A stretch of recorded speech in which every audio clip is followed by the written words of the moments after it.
नमस्कार दोस्तों, मैं दीपक आप सभी का अपने चैनल इनर गेन में फिर से एक बार स्वागत करता हूं। दोस्तों, मैंने लास्ट एक वीडियो डाली थी जिसमें मैंने ये बताया था कि हमारे ईश्वर का, हम किसी भी धर्म के हों, हमारे ईश्वर का, हमारे गॉड अल्लाह या सिख धर्म के जो हमारे गुरु नानक गुरु ग्रंथ साहिब हैं, इनका हमारे जीवन में क्या रोल है, हम इनकी पूजा क्यों करें और क्यों ना करें, क्या फ़ायदे हैं क्या नुकसान है, आखिर ईश्वर को हमने देखा नहीं तो हमारे जीवन में इनसे क्या प्रभाव पड़ता है। इस वीडियो को देखकर एक हमारी बहन हैं, उनका नाम रीना है, ये जैसा कि आप कमेंट में ऊपर देख सकते हैं, उनका कमेंट आया कि हम जो अच्छे लोग हैं, जो उनके कमेंट का भाव है कि जो अच्छे लोग होते हैं, जो भगवान में आस्था रखते हैं, हमेशा ज़्यादा कष्ट उन्हीं को क्यों मिलता है। तो इसी पर आज ये वीडियो बनेगा कि जो अच्छे लोग हैं, जो सज्जन लोग हैं, उन्हीं को ईश्वर ज़्यादा कष्ट क्यों देता है। ये एक बहुत साधारण सवाल है, इसको अपनी आसान भाषा में आज समझेंगे। आज ही आपका सारा डाउट क्लियर हो जाएगा कि अच्छे लोगों को दुखी ज़्यादा क्यों किया जाता है प्रकृति और समाज की तरफ से। तो चलिए वीडियो को स्टार्ट करते हैं। दोस्तों, पहले आपको ये स्वीकार करना पड़ेगा कि अगर आप ये कहते हैं कि आपके जीवन में कष्ट है और आप अच्छे हैं, तो भगवान ने ये कष्ट दिया है, इसका मतलब आप ये मानते हैं कि भगवान है और कुछ करता है, तभी आपका ये सवाल है। मैं सीधा सीधा रीना जी को ही नहीं जवाब दे रहा हूँ, मैं एक सबको बता रहा हूँ। सबका ये सवाल होता है कि अगर आप ये मानते हैं कि जो अच्छे लोग हैं उनको दुख तकलीफ़ ज़्यादा मिलती है, तो भगवान ऐसा क्यों करता है। इसका मतलब ये है कि आप ये 100% मानते हैं कि जो आपके साथ हो रहा है वो भगवान करता है। दूसरी बात ये कि आप अगर इतनी आस्था भगवान में रखते हैं तो जायज़ सी बात है कि आपको उन पर विश्वास भी होगा। आपने ये भी सुना होगा कि हाँ, वो कुछ भी और किसी के साथ भी गलत नहीं करता। तो उसने आपको क्या अलग से टारगेट किया होगा? आपके जीवन में आने वाले दुखों को क्या उसने बेईमानी करके दिया होगा?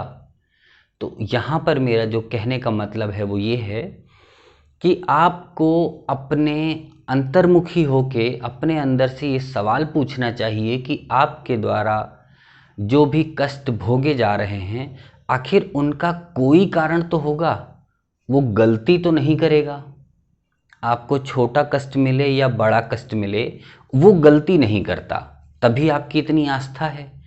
इसी बात को क्लियर करते हुए आगे चलते हैं कि देखिए, सज्जन होना और दुर्जन होना, अच्छा होना बुरा होना, इससे ईश्वर से कोई मतलब नहीं है। आप सज्जन हैं तो आपको ईश्वर अपनी गोद में उठा के रखेगा, आप दुर्जन हैं तो आपको वो गाली देगा, लाठी मारेगा। ऐसा वो नहीं करता, क्योंकि वो फ्रंट पे आके कुछ नहीं करता। ईश्वर का मतलब होता है नियम। वो नियम हैं उसके जो शाश्वत हैं। जैसे अपने पंच तत्व हैं, आप जानते होंगे, छित जल पावक गगन समीरा। यानी कि मैं इनका एग्जाम्पल लेता हूँ, अगर आप सूर्य को देखें तो सूर्य से इस बात से कोई मतलब नहीं है कि उसका जो प्रकाश है, उसकी जो ऊर्जा है, वो दुर्जन व्यक्ति पर जा रही है या सज्जन व्यक्ति पर जा रही है। वो एक पंडित के ऊपर, एक मौलवी के ऊपर अपनी ऊर्जा छोड़ रहे हैं या एक कसाई के ऊपर या एक कातिल के ऊपर अपनी ऊर्जा छोड़ रहे हैं, वो कोई भेदभाव नहीं करता। ऐसे ही आप पानी को ले सकते हैं, हवा को ले सकते हैं, आसमान को, धरती को। आप प्रकृति में आप देखेंगे कि एक आम का पेड़ चाहे एक धर्मात्मा व्यक्ति लगाए या फिर एक दुष्ट आत्मा व्यक्ति लगाए, आम के पेड़ को अगर पानी दिया जाएगा तो वो फल देगा। ऐसा नहीं है कि दुष्ट व्यक्ति का जो पेड़ है वो आम के बजाय नीम का फल देगा या आम कड़वा हो जाएगा। नहीं, आम मीठा ही होगा, वो जिस जाति का होगा उसी हिसाब से वो फल देगा। किसने उसे लगाया है इस बात से कोई मतलब नहीं। अब आते हैं कष्टों पे कि कष्ट आखिर हमें क्यों मिलते हैं। देखिए, जो दिल के साफ लोग होते हैं उनको छोटी चीज़ भी बड़ी लगती है। जैसे एग्जाम्पल लेते हैं कि आपके घर में कोई लड़का आपका 18 साल का हो गया, उसने अपनी पढ़ाई जो है वो अच्छे से करी है। अब आप चाहते हो कि वो नौकरी करे। एक 18 साल का लड़का जो अभी पढ़ाई को कंटिन्यू कर रहा है और पिछली पढ़ाई को उसने अच्छे से किया है, क्योंकि आप साफ दिल हैं तो आप पर ये बात लागू होती है कि अगर आपके बच्चे को पढ़ाई करते करते नौकरी करना अच्छा लग जाए कि मैं नौकरी करूँगा, घर परिवार देखूँगा, और उसकी नौकरी लग जाए, क्या नौकरी लगना कोई बड़ी बात है? नहीं। आपका बच्चा पढ़ चुका है, बड़ा हो गया है, सब कुछ ठीक है, तो नौकरी तो लग ही जाएगी। लेकिन आपको उसकी 15-20 हज़ार की नौकरी पर अपार खुशी मिलती है।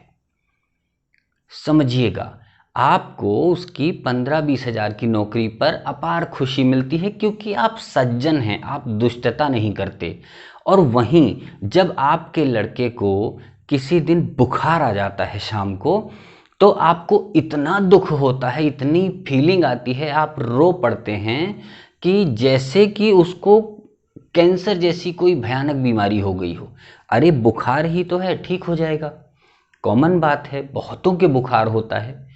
तो आपको दुख और सुख महसूस ज़्यादा होता है। आपको अगर रास्ते में 100 का नोट पड़ा मिल जाए तो इतनी खुशी होती है जैसे कि आपको लॉटरी लग गई हो, आप करोड़ों पा गए। तो ये जो खुशी है, अगर खुशी छोटी सी बहुत बड़ी महसूस होती है तो दुख भी छोटा होगा तो बड़ा महसूस होगा। लेकिन वहीं पे दुष्ट लोग होते हैं, उनके लिए उनके परिवार वाले, समाज वाले कितना भी ज़्यादा कर दें उनको हमेशा कम लगता है, क्योंकि उनकी नीयत छोटी और अंदर दुष्टता है। उनको लगता है कि उन्होंने क्या किया। आपके घर में कुछ हो तो कोई अगर 500 रुपये का गिफ्ट दे दे, सज्जन व्यक्ति की बात कर रहा हूँ, तो आपको लगता है यार अच्छा गिफ्ट दिया यार, बढ़िया है, 500 दे गए, अब आज के ज़माने में इतना कौन करता है। ये आपकी थिंकिंग है। दूसरा, अगर दुष्ट व्यक्ति के घर में आप 500 रुपये का गिफ्ट करते हैं तो वो उसी पर अपना क्या ओपिनियन देगा। आज 500 रुपये में क्या होता है आज के टाइम में? 500 रुपये में तो एक टाइम का खाना भी नहीं मिलता अगर ढाबे पे खाओ। तो सोच का फ़र्क है, इसीलिए आपको दुख दर्द ज़्यादा महसूस होते हैं। दुख दर्द मिलते दोनों को बराबर हैं, कमी नहीं होती। अगर आप देखें तो दुष्ट व्यक्ति भी दुखी होता है, लेकिन वो इस चीज़ को महसूस नहीं करता। उसकी अंतरात्मा उन चीज़ों को मानती नहीं, क्योंकि उसकी ईश्वर पर आस्था ही नहीं है। उसने उस सोर्स को समझा ही नहीं है कि ये आ कहाँ से रहा है। अब इसको हम आपकी फैमिली में दोबारा ले चलते हैं। एक घर में दो बेटे, एक दुष्ट और एक सज्जन। उन दोनों ने हजार हजार रुपए की 2 आइटम की डिमांड करी अपने बाप से, अपने पिता से, अपने फादर से। पिता के पास सिर्फ 1500 रुपए हैं। वो मार्केट गया। अब उसने क्या किया, हजार हजार रुपए की 2 आइटम के बजाय एक आइटम 1000 रुपए की और एक आइटम 500 रुपए की ले ली और वो घर आया। अब आप मुझे बताओ कमेंट करके कि वो 500 की आइटम किसे देने वाला है। ऑब्वियसली एक बहुत कॉमन सी बात है कि वो 500 रुपए की आइटम अपने उस सज्जन बेटे को देगा। क्यों? क्योंकि वो बाप को नीचा नहीं दिखाने वाला। वो बाप से उतना ही प्यार करेगा जितना गिफ्ट मिलने से पहले कर रहा था। लेकिन जो दुष्ट बच्चा है वो बाप को गाली भी दे सकता है, क्योंकि वो दुष्ट प्रवृत्ति का है। वो घर छोड़ के जा सकता है, वो घर में सामान की तोड़ फोड़ कर सकता है। इसीलिए ये जो आज की समृद्धि है ये दुष्टों के पास अधिक जाती है, ताकि उसके जो दुष्ट हैं उनके आजू बाजू रहने वाले जो लोग हैं, प्रकृति है, जो जीव जंतु हैं, उनको वो नुकसान ना पहुंचाए। इसलिए भगवान उसको अधिक देते हैं ताकि वो अपने आप में बिजी रहे, घमंडी रहे। घमंडी व्यक्ति का एक सबसे बड़ा फायदा ये होता है अन्य समाज के लिए कि वो किसी से मिलते जुलते नहीं, किसी के भाव नहीं देते। आप जरा सोचिए कि कोई दुष्ट व्यक्ति आपके साथ अगर आधा घंटा खड़ा होकर बात कर लेगा तो इसके 90% चांसेस हैं कि आपसे उसका झगड़ा हो जाएगा। एक सज्जन व्यक्ति आपसे पूरा दिन बात करे तो इसके कोई चांस नहीं है कि आपके उसके बीच में कोई तनाव होगा। इसीलिए दुष्ट व्यक्तियों को घमंडी बना दिया जाता है, थोड़ा अमीर बना दिया जाता है और उनको समाज से विरक्त कर दिया जाता है। तो सज्जनों को लगता है कि उसको धन दिया गया, नहीं, उसको अलग किया गया है समाज से, प्रकृति के द्वारा। अब इसका फायदा और नुकसान थोड़ा बड़े लेवल पे समझ लेते हैं कि आपने देखा होगा जो बड़े लोग हैं, बड़े से मतलब मेरा यहाँ अमीर से नहीं है, धनवान से नहीं है, यहाँ बड़े का मतलब है जो दुष्ट और बड़े हैं, जिनके पास धन बहुत है, एक सज्जन पुरुष की अपेक्षा धन बहुत है। तो आपने देखा होगा, कई बार सुना होगा कि जो बड़े लोग होते हैं उनके घर में बड़ी बड़ी बीमारियां होती हैं, केसेस होते रहते हैं, बड़े बड़े हादसे होते रहते हैं। ये क्यों होते हैं? ये ही उनकी सजाएं हैं। और आपके घर में क्या सजा मिलती है? आपके चोट लग गई, अंगूठा टूट गया आपका। समझिए, आप चल रहे थे, रास्ते में एक ईंट से टकराए और आपके अंगूठे में चोट आ गई, अंगूठा टूट गया। अब आप मुझे बताइए कि आपको दुष्ट बना के लड़ाई झगड़े में आपका हाथ कट जाए, ये दंड है, या आपके अंगूठे में हल्की सी चोट लग गई, इसे दंड कहोगे? ये दंड नहीं है, ये आपकी लापरवाही है कि आपको ईंट लगी। ईश्वर कहना चाहता है कि आप थोड़ा और संभल कर रहिए ताकि आपको ये दंड भी ना मिले। और उनको क्या हुआ? उनके बेटे को कैंसर हो गया, उनकी बहू को कैंसर हो गया, उनकी हार्ट सर्जरी होनी है। आप इतने बड़े बड़े केस सुनते होंगे, लेकिन आपने कभी नहीं सुना होगा कि हाँ, जो सज्जन पुरुष होते हैं उनको आज 2 लाख रुपए जमा कराने पड़े अस्पताल में। देखिए, मैं रियर केस की बात नहीं कर रहा हूँ कि कहीं हजारों में, लाखों में एक ऐसा हो जाए। तो जो लाखों में एक ऐसा होता है उस पर आप दावा नहीं कर सकते कि वो सज्जन है ही, हो सकता है वो सज्जन सिर्फ दिख रहा हो। और जो सज्जन व्यक्ति होते हैं, बात बीमारी की चल रही थी, तो उनके क्या होता है कि उनके जब बच्चे बड़े होते हैं तो उनकी बेटी के लिए एक अच्छा दामाद मिलता है जो उसकी केयर करेगा। उनके बेटे को, यानी कि उनके लिए एक अच्छी बहू आती है जो संस्कारी होती है, माँ बाप की यानी कि सास ससुर की सेवा करेगी जब तक वो जीवित रहेंगे तब तक। यह सुख जो है वो सज्जन को मिलता है। दुष्टों को जो सुख मिलता है वो कुछ इस तरह से होता है कि जिस दिन लड़की आती है ब्याह के, या जिस दिन उसकी लड़की जाती है ब्याह के, उसी दिन उनका मनमुटाव शुरू हो जाता है। कुछ समय के बाद उनका तलाक होने की नौबत आ जाती है, मारपीट होते हैं, झगड़ा लड़ाई होते हैं, रिश्ते खराब हो जाते हैं। बहू रोटी बना के नहीं देती, बहू कहना नहीं मानती, बहू असामाजिक काम करने लगती है। तो ये सारे परिवर्तन आप देख सकते हैं जो इनके आपस में होते हैं, सज्जन और दुर्जन के। ये कोई बात नहीं है कि हाँ, ईश्वर आपको टारगेट करता है। ईश्वर नियम बनाता है। नियम में सबसे बड़ा उदाहरण ये है कि आग जल रही है, आप उस पर अगर एक भगोना रखेंगे और उसमें पानी डालेंगे तो पानी उबल जाएगा, गर्म हो जाएगा। अगर आप उस पर हाथ रखेंगे तो वो आपसे ये परमिशन नहीं लेगा कि आप सज्जन हैं या दुर्जन, उसका काम जलाना है। इसी तरह से अगर आप किसी के साथ मारपीट करते हैं तो जो धारा सज्जन व्यक्ति के ऊपर लगाई जाएगी कानून के द्वारा, वही धारा दुर्जन व्यक्ति के ऊपर लगाई जाएगी।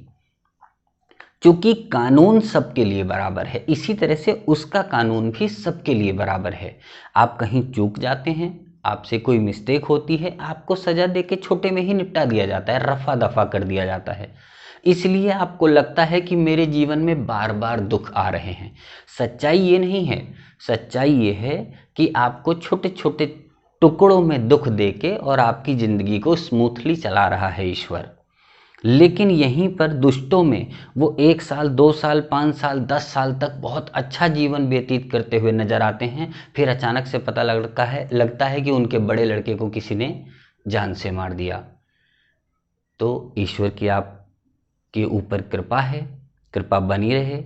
इसी प्रार्थना के साथ मैं अपने वीडियो को संपन्न करता हूँ। आई थिंक कि आपको समझ में आया होगा कि सज्जनों को दुख दर्द क्यों मिलता है, यह एक सिर्फ भ्रम है, ये उसका तरीका है काम करने का। आपको इसे गहराई से समझना होगा, जो कि आप खुद अपने अंदर समझ लेंगे, बहुत अच्छी बात होगी। नमस्कार।